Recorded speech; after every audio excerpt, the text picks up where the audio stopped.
I felt as though my chest was being completely crushed from all sides as I wheezed and gasped for breath. I live my life in constant fear of my lungs giving out on me, taking medicine daily to avoid this excruciating pain. I am one of the 25 million victims of an ongoing epidemic that all of us have the power to fight. And no, it's not COVID. It's asthma. Asthma rates are skyrocketing, with nearly 2 million children developing the disease every year due to one thing: air pollution. According to a study, children who are exposed to high levels of pollution at a young age are more likely to develop this disease. Air pollution has also been estimated to cut 2.2 years off of our lives. But it doesn't have to be this way.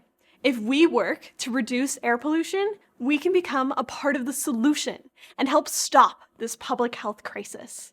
By reaching out to politicians and supporting legislations that will reduce emissions, we can leave our air cleaner and healthier for our families and loved ones. Asthma is a lung disease where exposure to certain triggers can cause flare-ups and make it harder to move air in and out of the lungs. There are a wide range of triggers, including smoke, pollen, and mold. When someone like me comes into contact with a trigger, the linings of our airways swell and the surrounding muscles tighten up, leading to that incredibly uncomfortable squeezing sensation, wheezing, and coughing. An inhaler can help, but asthma is a chronic disease, meaning the disease lasts for longer than a year and requires ongoing medical attention and lifestyle changes. And unfortunately, rates of asthma are on the rise. From 1999 to 2018, rates of asthma in the US have increased by a whopping 43%. Notably, deaths from asthma have been on the decline since 1999, but progress is slowing, and the disease continues to impact far too many people in our society. Even while asthma rates remained stagnant from 2010 to 2018, the overall increase in cases shows us that we are not doing nearly enough to combat asthma in the US, especially in terms of air pollution. So if there's no way to cure asthma, what could we possibly do to stop asthma rates from rising? It all goes back to those asthma triggers, with one culprit in particular: air pollution. Small particles are released into the air, and when they're breathed in, the particles can spur serious asthma attacks.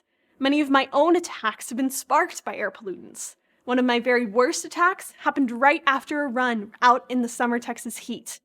Running past the traffic-filled streets, I breathed in smoggy air and my lungs reacted in full force, causing me to wheeze and cough for days on end. Research has shown that early life exposure to air pollution increases the chance of children developing asthma, since the pollutants can harm the child's developing lungs and immune system. Nearly 2 million new cases of pediatric asthma are caused by a traffic-related pollutant, nitrogen dioxide, every year globally. This research proves that in order to combat rising asthma rates in children, we must reduce air pollution. Now, I'm sure we're all familiar with the easy, at-home ways to combat air pollution, like carpooling, composting, or saving power. However, air pollution is a much greater menace than any of us will be able to fight alone. According to the World Health Organization, air pollution is the single largest environmental threat to human health and well-being. It is up to us to reach out to politicians on local and national scales so that we can work together to establish legislation like the Clean Air Act, which put national air quality standards into place in 1963, reducing harmful chemicals like carbon monoxide by 74%. This research shows that legislation like this can help us lower emissions significantly. But this one act, still in effect today, is not enough. Data from the United Nations shows that US ranks 7th out of all the countries with the most premature pollution-related deaths. We must use our votes to support politicians who are in favor of regulating industrial and agricultural emissions and reducing air pollutants in homes, schools, and workplaces. Reaching out to politicians will help enact more legislation that will begin cleaning our air, protecting future generations of children. You can even check out this website to stay updated on all of the legislations and restrictions put forward by the U.S. Environmental Protection Agency and contact politicians to voice your support. We must fight air pollution and rising asthma rates to protect our next generation of children.